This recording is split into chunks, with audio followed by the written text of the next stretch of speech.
Wakati nimetulia, mimi nilikuwa nimeweka hivi mikono yangu nikiwa namwangalia. Nilikuwa sina mpango wa kusema neno lolote kwa wakati ule. Nilikuwa sina mpango wa kusema jambo lolote kwa wakati ule. Na wakati naendelea kumwangalia yule mama, mimi sikumwambia kwa jina la Yesu ondoka. No. Sikumwambia kwa jina la Yesu nyamaza. No. Ila amani yangu ilitulia. Nikawa namsikilizia anataka kufanya nini. Kile ndio nilitaka kuona. Mara nyingi tumekuwa tukiwaona kwenye maono. Mara nyingi tumekuwa tukiwasikia kwenye taarifa za habari na kwa watu mbalimbali, lakini pale nilitaka kuona anataka afanye nini. Nikawa nimetulia. Mke wangu yuko usingizini, haelewi kinachoendelea. Nikamwangalia yule mama.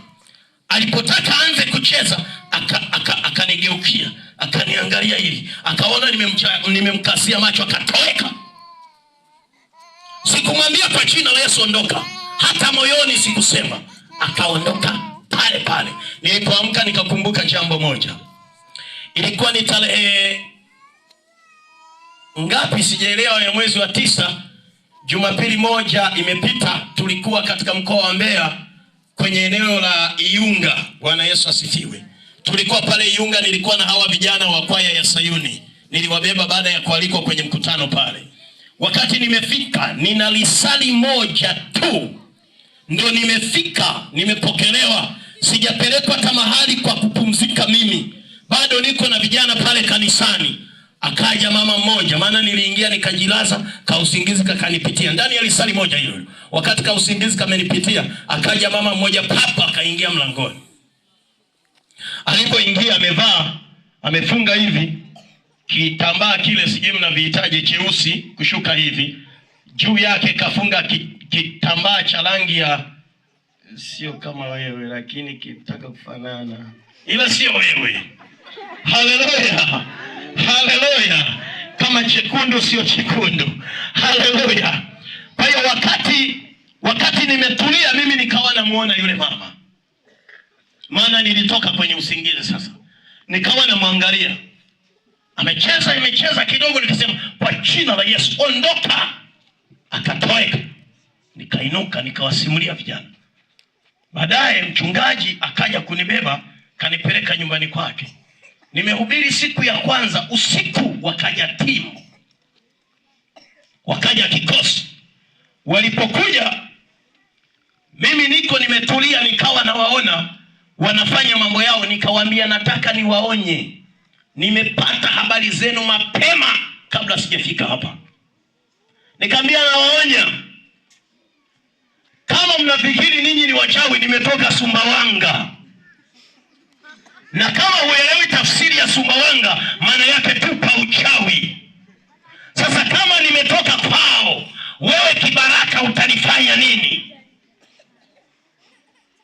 Watu wa lile soko, maana nilikuwa sokoni kwenye ofisi ya afisa mtendaji wa kata, wakaona kama ni maajabu. Nikamwambia sijaja kulemba mwandiko.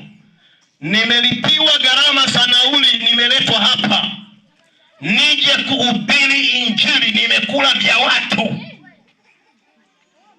Tumehubiri pale. Anodi anasema alienda mama mmoja pale kanisani, sijui alikuwa anawauliza maswali gani ya kishirikina, wakawafukuza hata pale walipokuwa wametengeneza jukwaa. Wakasema mkahubirie kwingine, wakafunga jukwaa sehemu nyingine. Na hapo pale na sisi tukasema hatuhubirii hapa, tunawafuata huko sokoni. Alafu siku ya mwisho ndo tunakuja kumalizia hapa.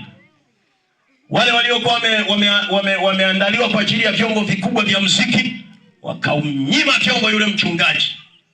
Wakailisha. Unaona vita ilivyo.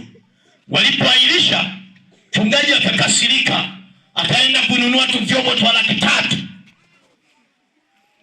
Akasema mtumishi wa Mungu, naomba Mungu anisaidie sana. Kanisa langu bado halina vyombo. Sijanunua vyombo. Lakini kwa uchungu huu, naona hata kwa ujio wako hizi ni baraka.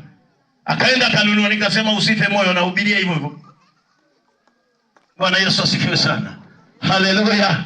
Haleluya. Tumeondoka pale, Wakatoliki wanasema msiondoke jamani, msiondoke jamani. Tukasema tuna Yesu, tumemleta Yesu, tumembeba mwana kondoo aliye hai, ambaye kwa ajili yako alikufa ili mimi na wewe tupate wokovu. Watu wakasikia amani ya moyo.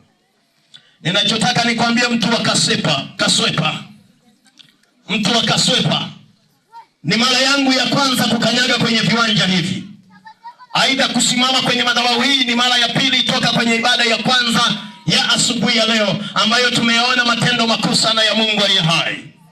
Kama tumeyaona, basi natamani jioni ya leo watu wachomoke kwenye magereza ya kichawi, bila kujali ya kwamba makomeo ya yale mageti yaliyofungwa yana nguvu kiasi gani, bila kujali nguvu ya minyororo iliyotumika kukufunga katika hiyo dhambi, katika hayo maisha usiyoyapenda, maisha ambayo hukuyakusudia.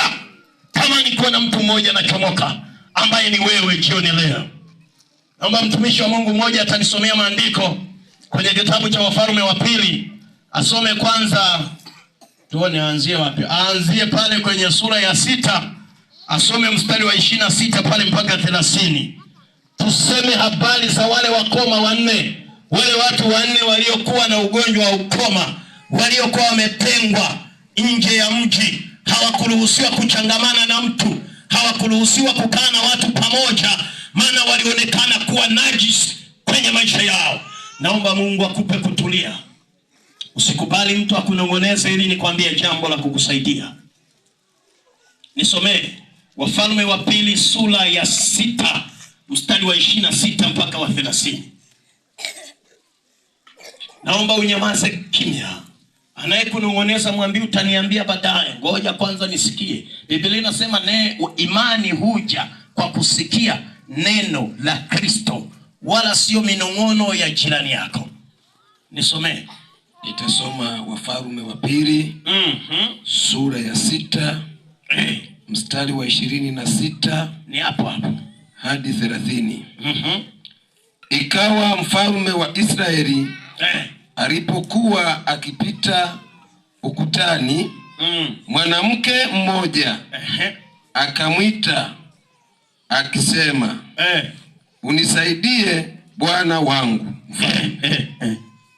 Akasema, Bwana asipokusaidia nikusaidieje mimi? Ndio ya sakafuni au ya shinikizoni?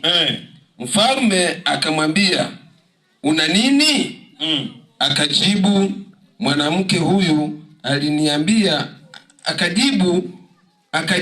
mwanamke huyu aliniambia, mtoe mtoto wako tumle leo. Tumle leo. Nyama. Na mtoto wangu tutamla kesho. Zamzam. Basi tukamtokosa tumle mtoto wangu, tukamla. Nikamwambia siku ya pili, mtoe mtoto wako tumle. Naye amemficha mtoto wake. Huyo ni jeuri. Ikawa mfalme alipoyasikia maneno ya huyo mwanamke, aliyalalua mavazi yake, naye alikuwa akipita juu ya ukuta. Asante sana. Haleluya.